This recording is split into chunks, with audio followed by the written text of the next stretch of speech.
इंशाल्लाह एक आध बार फिर भी आओ। और अभी तो समय बाकी है, इंशाल्लाह एक आध बार फिर भी आओ। कहूंगा कि जो मदरसे हैं उनको हरियाणा स्कूल शिक्षा बोर्ड के साथ रजिस्टर कराया। कुरान पढ़ेंगे, आयतें पढ़ेंगे, पढ़ना चाहिए, कहीं आपत्ति नहीं है। उर्दू पढ़ेंगे, पढ़ना चाहिए। 80 से 100 3 लाख है, 100 से 200 5 लाख है, और 200 से ऊपर 7 लाख रुपया ये उनको दे। यदि मदरसों को हरियाणा शिक्षा बोर्ड से जोड़ दिया जाए तो सीएम साहब उनको संख्या के हिसाब से उनको जो राशि देंगे। इनको दिल्ली आगरो, इनको दिल्ली आगरो, उनको जैसलमेर, इनको कालो पहाड़ मेवात को चलो लड़ो राना सांगा की गए।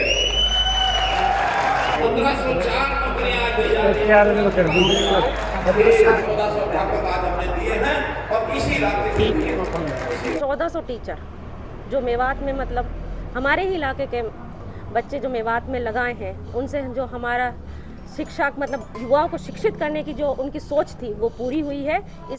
हमारे बहुत बच्चे मदरसों में जाते हैं, वहाँ तालीम लेते हैं।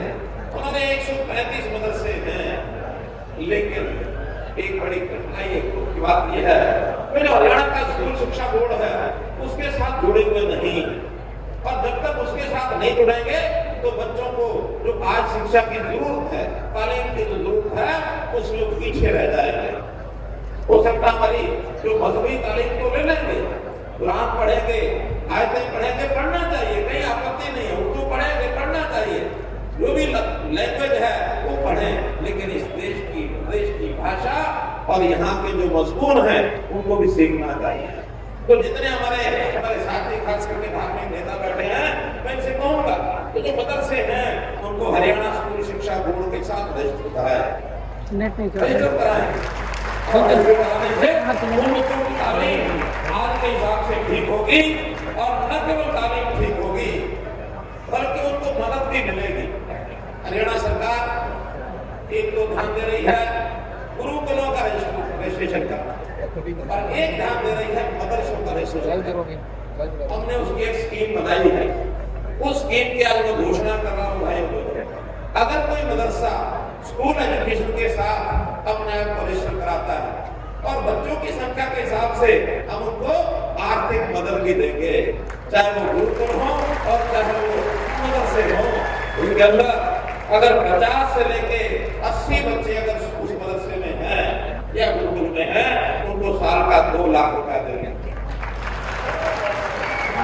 अगर बच्चे 81 से लेके 100 तक हैं तो उनको 4 लाख रुपया देंगे भाई बहनों। इसी प्रकार अगर वो 101 से 200 हैं तो उनको 5 लाख रुपया देंगे। पूरी 31 बात कर रहा हूँ, 81 से 100 3 लाख है, 100 से 200 5 लाख है, और 200 से ऊपर 7 लाख रुपया ये उनको देने वाले हैं, ताकि वो अपने जो अध्यापक हैं, जो स्कूल के जो टीचर हैं, पढ़ाने के लिए उनकी जो तनख्वाह है वो उसमें से पूरा कर सके, बशर्ते कि बच्चों से फीस न लेते हैं। ये बच्चों को फ्री, वैसे पहले से भी फ्री पढ़ाते हैं, मुझे लगता है मदद से, और बिल्कुल फ्री पढ़ाएंगे तो साल का इतना पैसा हरियाणा सरकार देगी, इसलिए आप लोग अपने अध्यापकों को काम कर सकते हैं। तो एक भरोसा दिलाया है, यदि मदरसों को हरियाणा शिक्षा बोर्ड से जोड़ दिया जाए तो सीएम साहब उनको संख्या के हिसाब से उनको जो राशि देंगे। कांग्रेस की सरकार ने उन्होंने पढ़ाई जरूरी कर दी थी कि अब जो ड्राइवर होगा उसको पढ़ा लिखा होना चाहिए। मेरा यहाँ के 35-40 हजार ड्राइवरों में पुराने हो गए हैं, सब अच्छे सीख गए हैं, गाड़ी को बहुत अच्छे प्रकार से चलाते हैं। अब इसमें में क्या पढ़ाई करेंगे? आने के बाद वो पढ़ाई का जो विषय उसमें से खत्म कर दिया, और ये 35-40 हजार लोग की रोजी रोटी बचा के रखी है। वो लोग रखेंगे नहीं, वो लोग रखेंगे नहीं। आपको क्या पता ड्राइवरों की रोजी रोटी बचाएंगे नहीं? बताइए ना।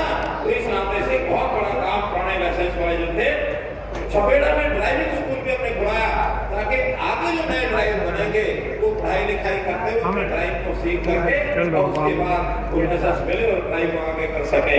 यहाँ जितने अध्यापकों की कमी है, उन अध्यापकों को जो खास करके मेवात जिले के होने चाहिए, उन्हीं का चयन करके और एसकेआर में उनको डिप्लॉयमेंट दो, ताकि मेरा की हसन खां की मूर्ति का अनावरण हुआ, उनको अनवील किया और मूर्ति को लगा करके आज वो इंतजार पूरी हुई। लगभग 700 करोड़ रुपए की घोषणा आज भी करके जा रहा, मतलब अभी 6 महीने बाकी है। 700 करोड़ मेरा की हसन खां उन्होंने अपने बलिदान देश के ऊपर दी थी और देश पर बलिदान होने वाले लोगों का नाम सदियों तक, जब तक चांद और सूर्य रहेगा तब तक उनको याद किया जाता है। उनको कह दिया कि आपकी हर सब डिवीजन के लिए 5 लाख रुपया और जिले की बात एसडीएम के लिए 21 लाख रुपया, ऐसा 36 लाख। मुशर्रफ का शेर मोहम्मद उस्मान जो जम्मू कश्मीर मुशर्रफ के अंदर और लड़ाई लड़ते हुए देश के ऊपर शहीद होकर बलिदान हो गया। सम्मान करता हूं उनको, 40 करोड़ रुपया ये अलग से मंजूर किया जाता है। मित्रों, इरिगेशन में 18 और 43 61 करोड़ रुपया और ये सिंचाई के लिए, जिसके कारण से खेतों को, किसानों को ये बहुत बड़ा लाभ। 4 समाज हैं, वाल्मीकि समाज, मिरासी, प्रजापति, कुरैशी समाज, इनके लिए 12 इसके लिए भी 1 करोड़ 40 लाख रुपए मंजूर किया जाता है। अलवी समाज गनगवा पंचायत द्वारा जगह दी जाएगी और उसके लिए भी 50 लाख रुपया वहां भवन निर्माण के लिए ये दिया जाता है। तो मैं घोषणा नहीं कर रहा, मैं 1 करोड़ रुपया आज सुबह चलने से पहले नगीना की पंचायत के लिए सैंक्शन करके और वहां से भिजवा दिए गए हैं। तो नगीना की पंचायत को 1 रुपया भिजवाने के बाद आपको जानकारी दे रहा हूँ। आज सीएम साहब ने मेवात वासियों को, जो उनकी मेवात वासियों की पुरानी मांगे थी, उनको आज पूरा करके मेवात वासियों को खुश कर दिया है।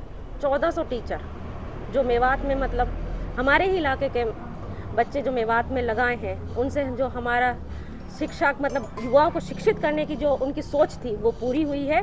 इससे युवाओं को प्रेरणा मिली है, युवा आगे चलकर और शिक्षित होंगे, अपने दमखम पे नौकरियां पाने की जो उनकी उम्मीदें हैं वो और बढ़ गई हैं।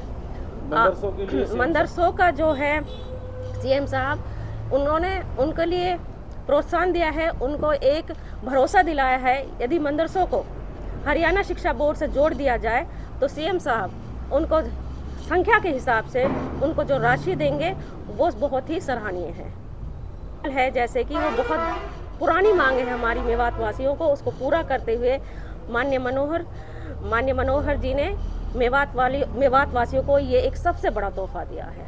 भारी भीड़ जो की है उसके बारे में क्या कहें? जनता ने पूरे जोश से माननीय मनोहर लाल जी का स्वागत किया है। इससे ये हमें आने वाले दिनों में ये पता चल रहा है कि जनता अब भाजपा से दूर नहीं है, भाजपा का भरपूर साथ देगी आने वाले दिनों में और माननीय मनोहर लाल जी फिर तीसरी बार सीएम बनने जा रहे हैं।